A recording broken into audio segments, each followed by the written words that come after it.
É que devemos enquadrar esta questão da guerra e da paz em relação à Europa? O Papa Francisco foi mais longe. Disse que estamos na Terceira Guerra Mundial. A Terceira Guerra Mundial já começou. Isto depende da perspectiva, não é? Depende da perspectiva e como é que nós entendemos o tal conceito de guerra, de conflitos. Por isso é que eu, neste momento, às vezes fujo muito do que é guerra, o que é conflito e ponho-me ali no meio. Porque hoje em dia, não há guerra clássica, o Estado declarar guerra ao outro, desde a Segunda Guerra Mundial que não há. Portanto, este entendimento de um país com um grande exército vão-se chocar é muito difícil. Agora, mas esse paradigma da conquista militar, territorial, etc., também já a saltou. guerra decisiva, é assim, vai sempre existir. Vamos lá ver. Vamos lá.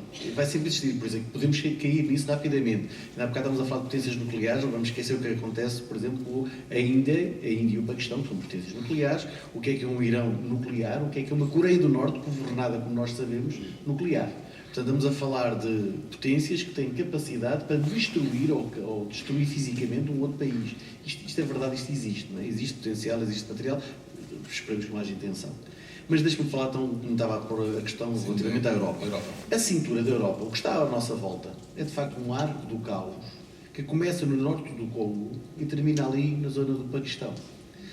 Portanto, que abarca esta zona também do Médio Oriente, abarca toda a zona do Sahel, toda a zona da África, em que estamos a falar de estados frágeis, de zonas, obviamente, radicalizadas, sem sistema, sem governação, onde se cometem as maiores barbaridades diariamente e onde não está lá repórter nenhum para ver, porque, obviamente, é muito caro e é muito arriscado mandar repórteres internacionais ali para a zona do Chad, ou para o Burkina Faso, ou para o norte do Mali, etc., porque, obviamente, ninguém quer ir para lá. As ONGs também não. As Nações Unidas também não têm dinheiro para pôr lá missões. A União Europeia e a NATO também não é para aí que gasta, porque estamos todos em crise. E, portanto, temos uma faixa do mundo gigantesca, que é o nosso quintal, que neste momento está a fragilizar-se, está-se a desgovernar. Portanto, neste momento estamos a atingir. E o que é que acontece com este efeito? Há outro efeito talvez muito mais importante que as pessoas não estão a medir, são os tais fatores intangíveis.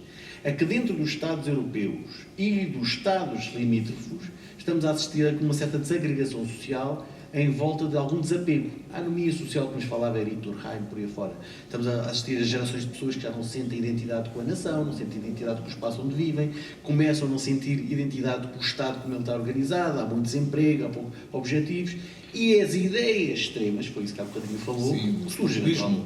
Os ismos de um lado e do outro, ou seja, surgem os nacionalismos a puxar por um lado, mas surgem também as ideologias radicais, em que, por exemplo, o jihadismo é uma delas. Porquê é que tem tanta aceitação? Porque dão identidade a quem não tem.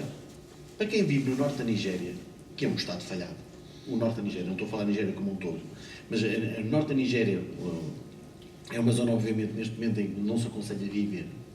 Estamos a falar de um jovem que lhe dizem assim, olha, tens pertença no Boko Haram, tens para este grupo, passas a liderar, tens dinheiro, tens um salário, tens mulher, tens isto. Ou então não tem nada. Não tem nada. Não é ninguém, vive no meio da violência e vive no meio do... Ou seja, dão-lhe uma violência direcionada ou não dão. Isto é altamente apelativo, numa faixa do mundo que nos circunda até a tal zona do Afeganistão. Estamos a falar de cerca de 2,5 bilhões de pessoas nesta faixa do mundo que eu falei.